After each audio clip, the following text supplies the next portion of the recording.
আমরা অনেকেই জানি না যে আমাদের শরীরের ভিতরে হয়তো টাইপ 2 ডায়াবেটিস মেলাইটাস রয়েছে। এক্ষেত্রে আমাদের শরীরে হয়তো দেখা যায় কখনো কখনো ঘন ঘন প্রস্রাব হচ্ছে, ঘন ঘন তৃষ্ণা পাচ্ছে, অতিরিক্ত খিদে পাচ্ছে, শরীরে একটা অকারণে ক্লান্তি ভাব থাকছে। এগুলো আমরা অনেক টাইমে ইগনোর করে দিই।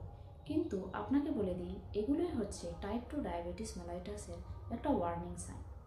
আজকে আমি টাইপ 2 ডায়াবেটিস কী এবং এটার লক্ষণ কী, এটার কী কমপ্লিকেশান হয়, এখানে কী ট্রিটমেন্ট করতে হয়, সেটা আজকে আমি বলবো। যদি আমরা ডায়াবেটিস মেলাইটাসকে সিম্পল ভাষাতে বুঝতে চাই, এক্ষেত্রে আমাদের শরীরে ইনসুলিন নামক একটা চাবি থাকে। এই চাবিটা কোষের ভিতরে গ্লুকোজকে ব্লাড থেকে প্রবেশ করায়, যার কারণে শরীরে শক্তি তৈরি হয়। টাইপ 2 ডায়াবেটিস মেলাইটাসে এই ইনসুলিন নামক চাবিটি ঠিকঠাক করে কাজ করতে পারে না।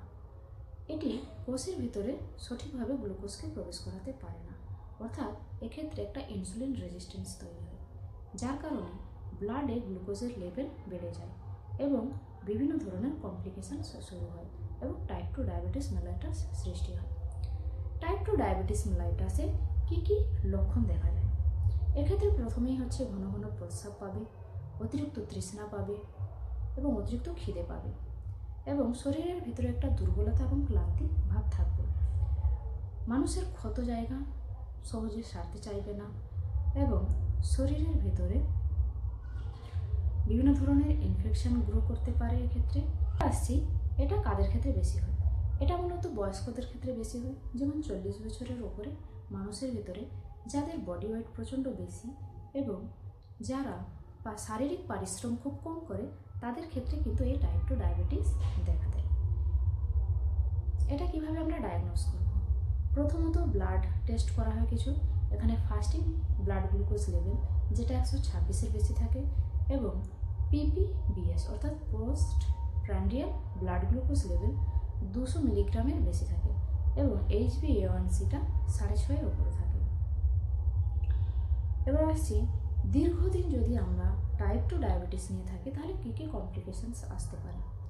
ম্যাক্রোস্কোপিক কমপ্লিকেশনের মাধ্যমে একটা ব্রেন স্ট্রোক হতে পারে, হার্ট অ্যাটাক হতে পারে এবং পেরিফেরাল আর্টারি ডিজিজ অর্থাৎ শরীরের পায়ে হাতে আর্টারিগুলোতে বিভিন্ন ধরনের অ্যাথেরোস্ক্লেরোসিস অর্থাৎ চর্বি জমতে পারে এবং সেখান থেকে পেরিফেরাল আর্টারি ডিজিজ হয়। মাইক্রোস্কোপিক লেভেলে রেটিনোপ্যাথি অর্থাৎ চোখের অসুবিধা হবে, নেফ্রোপ্যাথি এবং নিউরোপ্যাথি এগুলো হয়। এবার আসছি যে এক্ষেত্রে ট্রিটমেন্ট কী? ডায়াবেটিস মেলাইটাস টাইপ 2 যেহেতু ভুল লাইফস্টাইল জনিত রোগ, তাই এক্ষেত্রে আমরা যদি আমাদের লাইফস্টাইলটাকে মডিফিকেশন করতে পারি, মানে ডায়েট এবং তার সাথে এক্সারসাইজ, এই দুটো যদি আমরা ঠিকঠাক করে করতে পারি, তাহলে এই রোগ থেকে নিরাময় পাওয়া যায়। এই ধরুন, আপনি যে খাবারটা খান যে থালাতে, ওই থালাটাকে আপনি 4টে ভাগে ভাগ করুন। ওই থালার অর্ধেক ভাগটা হবে সবজি, আর 1/4 ভাগ হবে ডিম বা মাছ, যেটা আপনি খান সেটা খাবেন, এবং বাকি ভাগটা আপনার থাকবে কার্বোহাইড্রেট, যেমন তাতে আপনার রাইস থাকতে পারে, রুটি থাকতে পারে, এরকম। এর সাথে আপনাকে 30 থেকে 40 মিনিটের এক্সারসাইজ করতে হবে। এই এক্সারসাইজে কিন্তু আপনার ঘাম ঝরবে এবং আপনার হার্ট রেট কিন্তু 100-র উপরে যাবে। এছাড়াও আপনি কি করতে পারেন, সপ্তাহে 2টো বা মাসে 2টো ফাস্টিং করতে পারেন। এটাতেও কিন্তু খুব সুবিধা। এবং আপনার বডি ওয়েট যদি খুব বেশি থাকে, অতিরিক্ত থাকে, সেক্ষেত্রে আপনি কি করবেন, আপনার বডি ওয়েটটাকে নর্মালি নিয়ে আসবেন।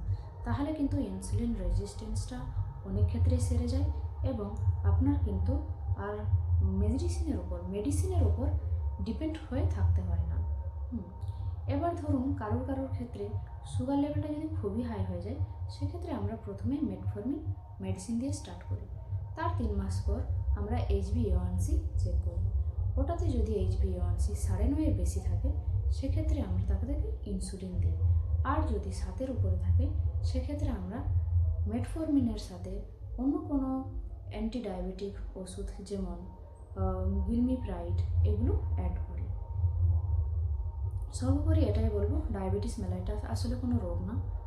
যখন আপনার লাইফস্টাইল প্রচণ্ড বাজে হয়ে যায়, ইররেগুলার হয়ে যায়, তখন শরীরের ভিতরে বিভিন্ন ধরনের কন্ডিশান সৃষ্টি হয় টাইপ 2 ডায়াবেটিস তৈরি হয়। এটা আপনাকে বলে যে আপনি যা করেছেন আগে, এবার আপনি একটু শুধরে যান, মানে আপনার লাইফস্টাইলটাকে রেগুলার করুন।